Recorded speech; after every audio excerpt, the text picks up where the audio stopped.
Paper Mario is a game that I grew up with and have beaten many times before. However, I've never truly beaten the game 100%.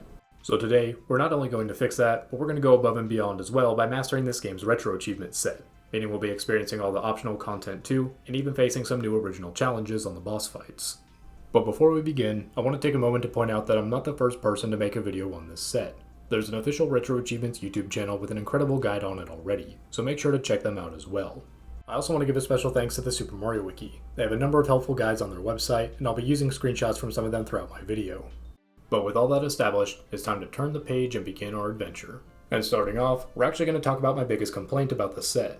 At the beginning of the game, the Toad guarding Princess Peach's room refuses to let you inside, but if you talk to him repeatedly, he eventually gives up and lets you go in. And I was surprised to see that this interaction wasn't an achievement. But if that's my biggest complaint, then you know I had a good time with the rest of the Retro Achievement set. So the next thing to cover are the missables. Out of 87 achievements, 20 of them are missable.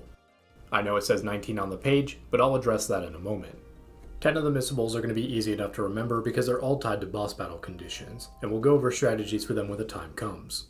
Then we have 3 achievements tied to the beach segments. Post Chapter 5, you have to win the quiz and get the jam and jelly. Post Chapter 6, you have to disguise yourself as an enemy and then look at the mirror in your room. And then also post Chapter 6, you have to make sure that Peach is not carrying any badges before you end the segment. So either deposit everything in the chest before you end this section with a sneaky parasol, or don't pick them up at all, otherwise Mario cannot get every single badge in the game. Then we have multiple easy ones. Waiting on the chapter start screen to hear the music change, using Chet Rippo to change your stats at least once, which you can't do at max level, and not forgiving Spike in Chapter 6. Then you have an achievement for viewing every single letter at the post office, and the big one you want to remember is Wacka's, because in order to get his letter, you have to hit him several times first, and then talk to him with Parakarry as your party member. It's a bit of an odd in-game requirement, so make sure you get it before you hit him and make him disappear for good. Then we have the 2 that I think that the average player is at much higher risk of missing. After you get the Super Boots, but before you get Bo as a party member, go back to your house and go into the basement to catch Luigi writing in his diary for an achievement. And then of course the big one, tattling every enemy in the game. There are multiple one-time missable occurrences that you need to be aware of, some of which may completely slip your mind at first glance, such as the Blooper Baby, Petite Piranha, Crystal Bits, and the Tough Puffs from the Huff and Puff fight, which are a separate entry than the Rough Puffs on the overworld. You can find a full list and even a tracker in the forums on the site, and I'll break down every possible tattle chapter by chapter as we go. The things that you don't need to tattle for the tracker are the Goomnut Tree, the Stacked Koopa Bros, Gulpit's Rocks, the Anti-Guy Trio despite them being a separate tattle from the Chapter 4 Anti-Guy, and the Fuzzipede since it's impossible to tattle in the darkness. Also, the Anti-Guys in Chapter 8 can't be used as a backup if you missed them in Chapter 4. That's not a Retro Achievements thing, but rather the game itself not counting it for the tracker in Mario's house. And speaking of Anti-Guys, that brings us to missable number 20. If you were to theoretically skip the Anti-Guy fight by giving him a lemon candy instead, not only would you miss the tattle log entry, but you'd miss the achievement for defeating him as well because we know that the Chapter 8 ones can't serve as a substitute. Which means that that's it for the missables overview. We progress through the prologue like normal, and make sure that we get our 7 tattles, 4 of which will be missable. The Red Goomba, Blue Goomba, Goomba King, and the Magic Koopa after getting the Lucky Star. We also have an achievement for the Goomba King battle, which is easy to pull off, but the description is a bit poorly worded. It says that you can't use the Goomnut, but more specifically it means that you can't attack the Goomnut tree. If you use the Goomnut item to restore FP, then that's perfectly fine. Each Goomba Bro in this fight can be defeated with a single power jump, or the Fire Flower if you still have it, so it's really not much harder in terms of difficulty. After the battle we have a nice early game Super Shroom hidden away here, and then some of you may benefit from grabbing the Hammer Throw badge, though I ended up not using it in my run. Next up, let's talk about the House by Shooting Star Summit. Upstairs, Merlot will trade you badges in exchange for star pieces that you find scattered throughout the overworld. As far as the main story progression goes, my 2 main priorities are going to be Lucky Day and Power Plus, with Flower Saver, Happy Flower, and Money Money all being useful to me too. A more casual player may also see value in the Zap Tab badge, since it can deal residual damage, interrupt enemy combo attacks, allow you to jump on electrified enemies, and outright make you immune to certain enemies such as the various fuzzies. Meanwhile downstairs, our Lovely can help you find super blocks, badges, and star pieces. And because there's already an in-game mechanic to help you find everything, I'm not going to dedicate a large portion of the video for showing every single location. Instead I'll just showcase some of the more obscure locations as background footage, and again link to the guides by the Mario Wiki in the description. Quite a few of the star pieces are going to be hidden underground, and you can reveal them with either a spin jump or the Ultra Hammer, both of which you get later on. Then once you get the I Spy badge in Chapter 4, you can equip it to see an icon whenever there's a hidden panel nearby. Additionally, Retro Achievements has a new category of treasure to find, the hidden blocks. You can make them visible with Watt's ability, which you get in Chapter 4, and similarly, I'm just going to showcase the Mario Wiki screenshots and link to it in the description. So now we start wrapping up the prologue, and yes, I was in fact one of those people who struggled to make it to chapter 1 as a kid because I didn't know you had to speak to Merlin behind the table. But anyways, now that we're in chapter 1, we have 12 titles, 9 of which are missable. We have the Fuzzy, the Bullet Bill, the Bill Blaster, the Mecha Bowser, all 4 of the Ninja Koopas, and Junior Troopa on the way back. On the way to Koopa Village, we have an achievement for circling around this pole until a herd appears. And once we reach the fortress, we make sure to grab both the Power Bounce and the Refund badges because they'll both come in handy throughout our journey. And then we have an achievement that requires some planning. Defeating the Koopa Bros without using any items. So in other words, you can't just stunlock them with a POW block in Phase 2. The real challenge though is getting both the titles and the achievements because you'll be losing so many attack turns to the 5 missable titles in this one fight. So we're going to incorporate a brilliant strategy here, splitting it up into 2 battles. It's not mandatory, but it's going to make your life a whole lot easier to do the achievement first, and then reset, get your titles, and move on. So for the Powerless achievement, Mecha Bowser's attacks are relatively easy to guard for 0 damage, so there's minimal pressure here to waste FP. I attack for 9 out of 10 damage, and then do nothing with Bombette, so that on the next turn, Mario can finish off the Mecha Bowser on his turn, and then Bombette can use Bomb on the Koopa stack to immediately topple them before they can hit you for 5 damage. Then from there, both Power Jump and Bomb can hit for 4 out of 5 HP when they're flipped, so defeating one in a single round is pretty easy. Then to conserve some FP, I flip the yellow and attack with Body Slam, hitting for 3 out of 5 damage. And because he's flipped, he won't return to the Koopa stack. And with that stack only hitting for half power, it's no longer of any concern. We finish off the yellow, and then use another bomb to flip the remaining 2. I unload some FP into the third to finish it off, and then we have no problem keeping the 4th one flipped. After the achievement unlocks, we reset, get our 5 titles, and defeat the Teenage Mutant Ninja Koopas, the Koopa Bros, once and for all. We then get our Junior Troopa title on the way back to Toad Town, and now that chapter 1 is done, we have access to the badge shop. These Jill guys have new badges to sell you after each chapter, and in this case, everything added after chapter 1 can be of good use. And now is probably as good of a time as ever to mention the sewers. There are 8 titles, 4 of which are missable. The Blooper, Electro Blooper, Super Blooper, and the Blooper Baby, the last one of which is one of the easier ones to forget. As each chapter passes, you'll be able to access more and more with your new gear, and it's a good source of partner upgrades, badges, and convenient warp points. You can officially access everything on the way to Chapter 7, and side note, if you're missing a single partner block at the end of the game, it's probably this one in an isolated section of the sewers. Moving on, we stock up on items and head off into Chapter 2, which has 11 titles, 4 of which are missable. You have Buzzar, who you can fight now or later, the Stone Chomps, which you have 3 opportunities to face, and then Tuton Koopa and the Chomp for the boss fight. Some of the more obscure hidden blocks in the game are going to be right on this screen in the desert. You have to hit the empty block here a total of 100 times to get all 3 items. You can store the Ultra Shroom for later at the item shop since you're not going to need that much healing anytime soon, and I'd actually refrain from using the Ultra Shrooms or Jam and Jellies as much as possible because you eventually have to cook every single recipe in the game, and you'll need them for quite a few recipes. When we make it to the outpost, we have an achievement for purchasing the special cores from Merle. The game will notify you when the spell wears off, and there's no reason to not have this active at all times. Because worst case scenario gives you a buff that you don't really need in that moment, but it doesn't actually hurt you, and then at best it gives you something really useful like double star points or double money in a really big battle. Moving on, our most noteworthy badge pickup is going to be the Spike Shield here in the ruins, and the most obscure to find one is going to be the Slogo badge. And then the boss achievement is going to be the exact opposite of chapter 1. Instead of not being allowed to use items, you can only damage the boss with items. Tattling is fine, and you can actually attack the Chomp too without invalidating the achievement. So the key is to just stock up on attack items. There's a Thunder Rage 2 screens north of Colorado that can eliminate the first Chomp and make him a non-issue, and you can just buy Thunderbolts at the nearby town. So at 30 HP, you just need 6 Thunder items. Make sure to wear that refund badge too to get some of your money back, and there's not too much else to it. Then in the beach section, we can grab the Power Rush badge, which increases Mario's attack by 2 when in danger. And initially I thought I wasn't going to do another Danger Mario build, but me saying I'm not going to do a Danger Mario build in Paper Mario is like me saying I'm not going to be an Archer Assassin in Skyrim. So we go to Chet Rippo because we need to use him for an achievement anyways, and we lower our HP so that we're permanently in danger mode. Which means that badges that are normally situationally useful like Close Call, Power Rush, and Last Stand are now permanently available for use at a relatively low cost. And not only can you stack these effects with other similar badges, but you can add badges such as Multi-Bounce, Power Bounce, and Immunity badges to easily defeat entire waves of enemies and even some bosses in a single turn. Then for our new badges, once again everything can come in handy, but especially the Double Dip and Dodge Master will be utilized for achievements later on. The big thing that makes the Dodge Master badge so useful isn't the fact that it increases the frame window for your action command, it's the fact that some enemies and bosses have a soft cap on how many times you can Power Bounce, and the Dodge Master will actually increase that soft cap. And given that I'll be using Power Bounce quite a bit, it's a must-have for me. Moving on to Chapter 3, we have 9 titles, 3 of which are missable. Junior Troopa 3 in the woods, Tubba Blubba's heart, and Tubba Blubba himself. And to the best of my knowledge, the tattle in the castle doesn't count, it has to be the one at the very end of the chapter. Also, you might want to grab a map for the Forever Forest because there's a very well hidden HP plus and FP plus that you'll need for multiple achievements later on. And once you get the super boots, make sure to immediately head back to see Luigi writing in his diary because this is one of the most easily missable achievements in the set. You have to do this before you get Lady Bo as a partner. And the plus side of having to backtrack all the way to Toad Town is that you can go to Merlin's house, spin jump 3 times inside, and then get the quick change badge. Not losing a turn when you swap a partner is such a valuable skill that I more or less consider it mandatory on every single build. And as we make our way back to the mansion, make sure to jump into the pot here for an Easter egg and an achievement. Then we proceed to Tubba Blubba's castle, where we have one of the most skill-based achievements in the set. But it's not going to test your battle skills, rather it's going to test your overworld movement tech because you're going to learn a speedrunning trick. In the spike room, you have to make it all the way across without using bow or lackluster, so you're going to need the speedy spin badge. And despite how the setup looks, it's not a missable achievement because it's not tied to opening the chest.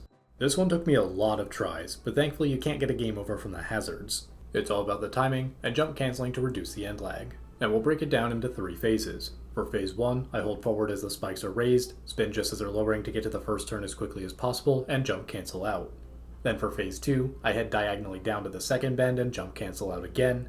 And then for phase 3, I spin dash to the end, jump canceling out just a little bit sooner to narrowly dodge the spikes. So after getting impaled 30 times in a row, I finally made it on attempt number 31. We proceed onward, and then we have another very important badge pickup, the Mega Rush. Very well hidden behind this wall, the Mega Rush badge will increase Mario's attack by 4 when he has 1 HP left.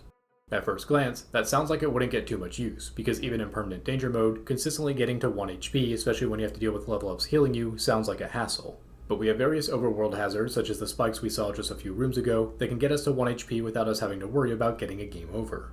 Just note that Power Rush and Mega Rush can't stack to give you a +6, you'll only get the +2 in danger or +4 in peril. Then once we make it to the bottom of the well, both Danger Mario and the Quick Change badge are really going to shine because we have to defeat Tubba Blubba's heart in 4 turns or less. And the best way to summarize this is, Mario is just going to do 4 power bounces and that's it. Goombario will tattle on turn 1, you'll swap to Bo and use Out of Sight on turn 2, she won't be able to act again on turn 3, and then on turn 4, you'll defeat him with Mario before even getting a chance to attack with your partner. So not only can the heart not even land a single attack on you, but you could probably end the battle sooner if you used Mega Rush instead of Power Rush. Then for the final battle, I just tattle, and then defeat him with a single power bounce. I don't have any interest in any of the new badges, so I make my way straight to Chapter 4, which has 12 tattles, 6 of which are missable. The Anti-Guy, Lantern Ghost, Shy Squad, Stilt Guy, Shy Stack, and General Guy. Some players may struggle to defeat the Anti-Guy this early for the Power Plus badge, but he's surprisingly vulnerable to various status effects such as paralysis, sleep, and dizziness. We also pick up the Ice Power badge, which will come in handy next chapter, and once we return the calculator to the badge shop, we get the I Spy badge. Then while Chapter 3 brought us an achievement that was all about skill, Chapter 4 brings us one that's all about luck. You're going to have to get a jackpot and win a mushroom. If the Shy Guys spawn, you're going to have to either defeat them or leave and re-enter. If you're not feeling lucky, you could just come back here later with a bump attack badge and speed up the failed attempts. So finally we have the Chapter 4 boss fight with the extra condition that you can't attack the light bulb, which most of you probably didn't do anyways. And this time the double dip badge is going to get a chance to shine because we have 4 missable tattles in this one fight. For turn 1, we tattle the Shy Squad and then defeat them in a single power bounce. Then for turn 2, we use a tattle and then double dip to use both a Snowman Doll and Fire Flower to defeat them in a single round. In hindsight I could have just used Starstorm instead, but oh well. Then for the next mob we get our tattle and then use double dip to use a Shooting Star and Snowman Doll to once again defeat them in a single turn. So now all that's left is General Guy. The tattle reveals 30 HP, but 2 defense and decently high attack, so we're going to need D down jump and Watt's Thundershock to pierce those defenses. After getting that tattle, I had a solid plan to use a repel gel, but then I realized that I just made a massive mistake. What I should have done was quick change to Watt before using the repel gel because she's immune to General Guy's electric attack. And General Guy realized my mistake before stunning Goombario for 2 turns. But thankfully it turns out that with Power Rush active, it only takes 3 D-down jumps for me to defeat him. I get a random attack buff on turn 2 that didn't matter, but then guarded the electric attack on turn 3 which did matter. So with a single hit point to spare, we managed to get the achievement on the first attempt, and we also get the Chill Out Star Power, which in my opinion is the most underrated one. We can get the Last Stand badge in the Peach section, which reduces damage by half when in danger. Then for the badge shop, we now have access to one of my favorite badges in the game, All or Nothing. If you get the action command correct on an attack, you hit for +1, but if you get it wrong, you hit for 0. But for me and many others, you're not missing too many action commands at this point anyways, so it's basically a power plus that only costs 4 BP instead of 6. The HP plus and FP plus are also tied to multiple achievements, but it's not of any immediate concern. As we proceed to Chapter 5, remember that the Fuzzipede doesn't need to be tattled because it's impossible to do so in the darkness. So excluding him completely, we have 13 tattles in this chapter, 4 of which are missable. Junior Troop of 4, the Lava Piranha, the Lava Bud, and the Petite Piranha. In addition to there being a lot of hidden blocks in the area, there's also an achievement for destroying all of the spinning flames in Mount Lava Lava. There are 6 bars in total, you have to do them all without leaving the cave in between, and you have to jump over each one 10 times in a row without getting hit in order to destroy it. But because you can't get a game over in the overworld, you can take as many attempts as you need. Then for the boss, you have to defeat the Lava Piranha without using Sushi, the Snowman Doll, or the Fire Shield badge. But to my surprise, you are still allowed to use the Ice Power badge. Now, I do think that kind of defeats the spirit of the achievement, but I'm not really one to complain about an achievement not being hard enough. And because he only has 40 HP, we can defeat him with a single attack on both phases. Here I managed to casually hit him for 63 damage in a single attack, meaning we defeat him before the Colorado cutscene even has a chance to play. So after getting the achievement, we then reset to get our 3 tattles. This time around I'm able to combine Fire Shield and Defend Plus with either Chill Out or the Water Block, and then my defenses are too high to take any damage. As we move on to the beach segment, don't forget that there's a missable achievement for winning the quiz and getting a jam and jelly. And then make sure to collect 7 coconuts before leaving the island, because you're going to need them for an achievement with Junior Troopa. That guy got hit in the head with a coconut! Pretty straightforward achievement, you can use the double dip badge to cut the time in half, and it's pretty easy to grab the tattle along the way. He got hit in the head with 2 coconuts! We then get our final wave of new badges in the shop, and none of them are of any importance to me. For the sake of simplicity, we'll count Kenshi Koopa as part of Chapter 6, so for Chapter 6, we have 12 tattles, 5 of which are missable. Kenshi Koopa, the Green Monty Mole, Spike, Huff and Puff, and the Tough Puff, which once again is a separate entry from the Rough Puffs you find in the overworld. You also have an achievement for defeating an Amazy Daisy, which can most easily be found by leaving and re-entering this screen here until you see the gold one. They give a lot of experience when defeated, so they're a really good enemy to farm when you need to reach max level for that achievement. Don't forget that there's a missable achievement for not forgiving Spike after you defeat him, and then for Huff and Puff, you're not allowed to use Bow or Lackluster. From a casual perspective, this was probably one of the harder boss fights you had on your first playthrough, but once you understand how scripted the attacks are and how many strategies exist, this one is actually one of the easiest fights. So I'm just going to let the clip speak for itself.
Then moving on, we have the very last segment in which you can control Peach. So not only do you have a missable achievement for disguising yourself as an enemy and looking at yourself in the mirror, but any items that Peach is holding must be deposited now.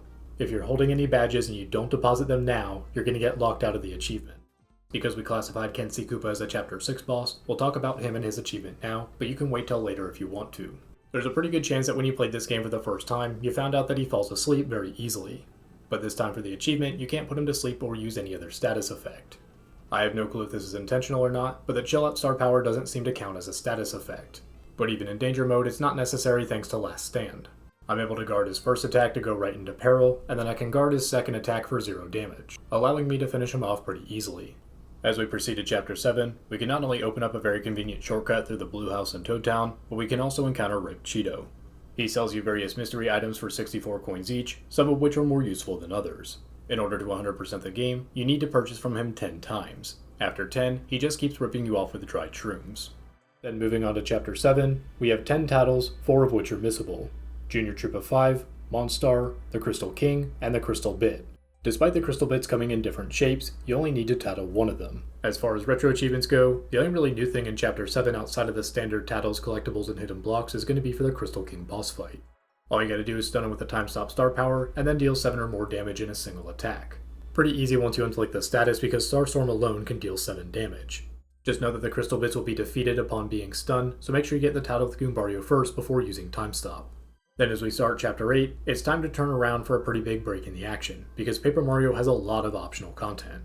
Starting with an easy one, once you start Chapter 8, the final piece of fan mail will be available in Mario's room to read, and reading every single one will get you an achievement. On a similar note, starting Chapter 8 is the final trigger for getting every single letter in the post office as well. If you don't trigger the achievement, you're probably missing the one from Wacka. Hit him several times with your hammer first, and then talk to him with Parakarry as your current partner. Make sure you get this letter before hitting him enough times to make him disappear for that achievement, otherwise you might not be able to obtain the letter. Then we have an achievement for winning the 5 dojo battles, and most of these you probably did already. This is also when I got the achievement for getting 25 or more power bounces in a row. Big emphasis on the more part. I mentioned earlier that equipping the Dodge Master badge not only increases your frame window for action commands, but increases the soft cap limit on certain enemies and bosses. But what I didn't mention is that some enemies have no power bounce cap whatsoever, such as basic Goombas, Rocks, or Chan. So when I tried the power bounce achievement on Chan, I was in such a good groove that I just kept going, and going, and going. So after pulling off that incredible power bounce combo, I immediately went back to Mario's house to check the board and see how many I got. It turns out that I got 101 power bounces, which is the in-game hard cap, so I guess I accidentally tied a world record or something. So I should probably take this as a sign to do the Super Mario RPG set too, because that one does have an achievement for 100 jumps in a row. Moving on, some people may struggle on the final master fight. In my case, I only needed to get a single dodge on turn 1, then attack and use out of sight on turn 2, and then finish him off on turn 3. Some users may break out the repel gels, some users may use the stone caps as Goombario keeps using charge before letting out one massive multi-bonk. There are a number of cheat strats available. Then it's time for a trip to Koopa Village where we have 2 main tasks at hand. By listening to the radio in this house, you'll eventually hear about a contest where you bring an item to a trading event Toad within the time limit for a prize. The first time you'll bring a Koopa Leaf to the Toad Town West Gate, the second time you'll bring a Nutty Cake to the Dry Dry Ruins, and the third time you'll bring a coconut inside Club 64. Then after that, we have to do all of the fetch quests for Koopa Koo, 20 to be exact, and many will have you traveling all over the place. The earliest you can finish them all is after Chapter 6, and to speed things up a bit, you can obtain some of the items in advance to finish up those tasks immediately. In addition to receiving a bunch of star pieces, you'll also receive cards to play at the game corner tucked away in Toad Town, which brings us to our next achievement. Winning 250 more coins from the Smash Attack minigame. Don't worry, that's in total, not 250 from a single game. Sure, it might take a few rounds to get the hang of everything and understand what's actually going on, but I truly cannot understand why this achievement gets so much hate. I know a thing or two about suffering through a completely busted minigame with retro achievements tied to it, and this isn't one of them. Wear the Speedy Spin badge if you want, go along the bottom row, randomly whack a few blocks, and then you'll see everything else pop up in between. Then as we leave, since we have all that money from winning, we'll go ahead and get the Little Link achievement too. You can't have more than 10 at once, so once you pick up an 11th, the oldest one leaves and drops an item. You can cycle through for different items, but once you enter the pen to pick up that item, they all leave and you have to start all over. I would recommend holding out till you either get an Ultra Shroom or Jam and Jelly, because both will come in handy for the next section of cooking every single recipe in the game. I'll just link to a guide for this one, and you have 50 recipes in total. The biggest tip I can give you though, is that your first instinct upon cooking up these items is going to be to sell them to make the money back that you spent on ingredients, but in order to obtain melons, which are also used in a number of recipes, you need to give a cooked item to this Yoshi here, so make sure to keep at least the cheap and easy ones around for him. Then we have 11 letters to find and deliver. Most of these you probably found on your own, and most will end in a star piece, but one will send you on a wild trading quest which ultimately gets you the Lucky Day badge, which is pretty helpful in a danger build. Just remember that you need Parakarry as your active partner in order to deliver them. And then since Chapter 8 itself has no star pieces in it, the last of them are all going to come from a single source. Chuck Quizmo. You've probably encountered him half a dozen times or so on your journey already. He quizzes you and he gives you a star piece if you answer correctly. But in order to get every last star piece, you're going to have to find him a total of 64 times, and his appearance is a bit random. The best method I could find to brute force him into appearing is to repeatedly go through the 3 pipes in the tunnels that lead to Goomba Village, Koopa Village, and Dry Outpost. Yeah, you're going to be here for quite a while. But once we're finally done with Chuck Quizmo once and for all, we can start wrapping up our final few achievements and finish up the game. For Chapter 8, we have 11 titles, 3 of which are missable. The final Junior Troopa fight, and both Bowser fights. We also have our final badge and our final 3 hidden blocks to wrap up those achievements as well. Then take the time to reach max level, and win 250 battles for those achievements. Then for some added fun, you're going to equip the 3 different HP Plus and FP Plus badges that you found on your journey to reach a new cap of 65 and get 2 more achievements. Moving on, there is no retro achievement for losing the quiz and defeating the anti-guy trio, but I went ahead and did it anyways for fun. I mentioned earlier that I would have liked to see that intro sequence Easter egg with Peach's room added as a retro achievement, but a bit more controversially, I wish that defeating the anti-guy trio would have been added as a retro achievement too. As a whole, Paper Mario isn't that difficult of a game, and of course retro achievement sets are pretty big on making you experience the optional content too, and making that distinction of completion versus mastery. So here we have an optional piece of content that many players might not know about, and with the many different status conditions that the anti-guys are vulnerable to, it's really not that much harder than Bowser or the Master, and depending on your luck, it might even be easier if you can stun more than one. So while I definitely don't expect everyone to agree with me, which is perfectly fine, I do think that the anti-guy trio would make a nice addition to the retro achievement set. But moving on, we make our way to the final boss, complete our title log once and for all, and then we have to defeat Bowser without using any star power. Obviously you can use the Star Beam and Peach Beam when he becomes invincible, you just can't use any other star powers. But really that isn't much of a restriction at this point anyways, because not only do you have access to powerful badges and items at this point to substitute for any star powers that you would normally use, but the game doesn't save after the final boss, so you may as well use up all those repel gels, life shrooms, jelly ultras, and so forth, because you're going to get them back soon anyways. So after wrapping up this battle, we have one final achievement left.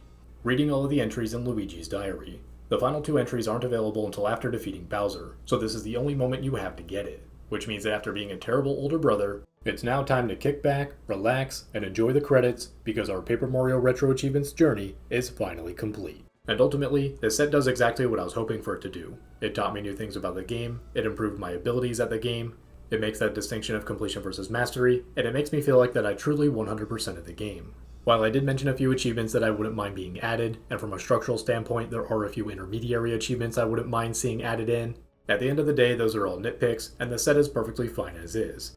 Much more importantly though, there's nothing from the set that I would want to remove, and the author did a fantastic job on the set. For the Paper Mario hacks, the issue is that I've already completed several of these before I ever discovered retro achievements, and I'm in no rush to battle against Master Quest Huff and Puff again anytime soon. So for now, it's time to close the book on this Paper Mario adventure and announce the next retro achievements video. It is going to be decided by the viewers. I'll be running a few polls across multiple platforms, so make sure to cast your vote. That's all I got for now, so until next time. Stop! Stop! He's already dead!